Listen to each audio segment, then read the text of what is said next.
थोड़ा। तो ये माँ बाप अच्छे नहीं है? ये ना भक्त संतों दास को जो मर्जी कहता हो, पर संतों को कुछ ना कहो।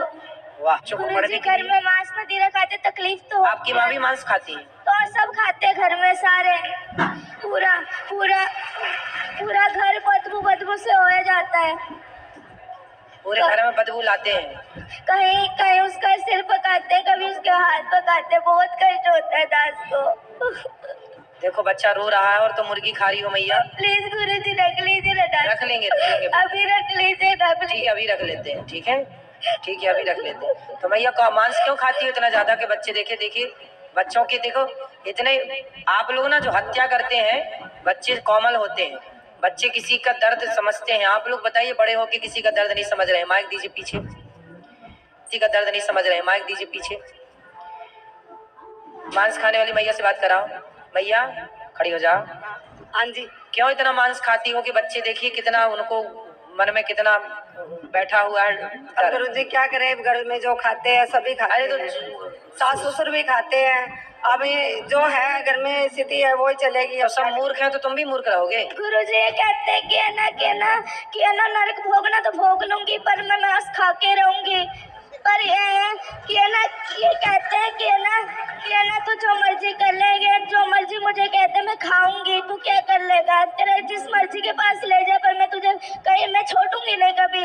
इसलिए गुरुजी, इसलिए ये पूरा रात रात को दारू पी पी के आते हैं, बहुत पूरा पूरा कमरा बांसता है। 3 कमरे हैं नहीं घर में, 2 ही कमरे, इस कमरे में दादाजी पीते हैं, इस कमरे में ये, तो बहुत गंदा लगता है। एक कमरे में दादाजी पीते हैं, एक कमरे में पिताजी पीते हैं। अब कैसे कोई भगवान का नाम जप ले, तकलीफ तो बदबू वाला पूरा हो जाता है। अब दादाजी तो कुछ देर बाद टपक ही जाएंगे। तो आप लोग तो अभी हो, तो आप लोग क्यों पी रहे हो शराब? बच्चे को जब पसंद नहीं है तो बच्चे की खुशी के लिए।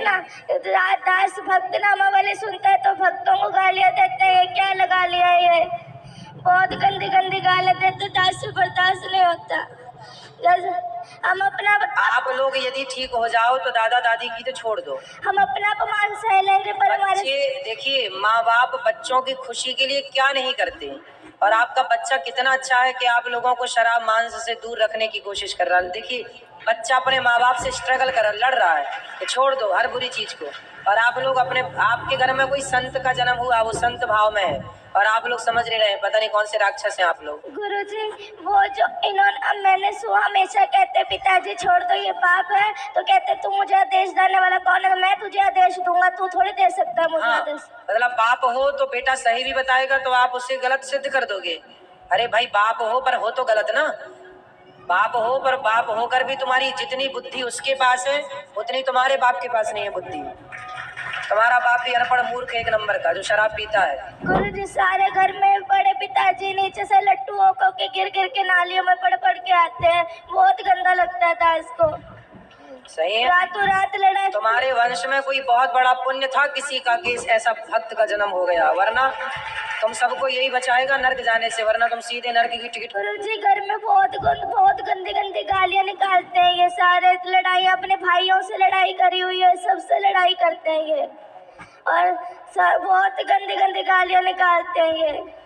आप इनसे कहते गालियां मत निकाला करो किसी को, और जब वो वाली नहीं, वो गंदी गालियां होती है वो निकालते हैं ये।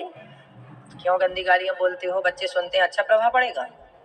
नहीं बोलता गुरुजी। अच्छे शब्दों का बेटा, बच्चों के साथ ना मर्यादित रहना चाहिए। जो आप कर रहे हैं उसका बहुत बड़ा प्रभाव बच्चों पर पड़ता है, अच्छा और बुरा दोनों। इसलिए थोड़ा माँ बाप को ना जिम्मेदारी से रहना चाहिए। और शराब छोड़ देने से क्या आफत आ रही है आपको? मांस छोड़ने से क्या भूखन मर जाएंगे आप? हम तो नहीं खाते मांस, वो भी नहीं खाता बच्चा आपके घर में, खाता है मांस? लहसुन प्याज भी नहीं खाता ये तो। फिर जब वो आपके घर में रह के जिंदा हो सकता, रह सकता है, तो आप लोग कौन से मर जाएंगे नहीं खाएंगे मांस? तो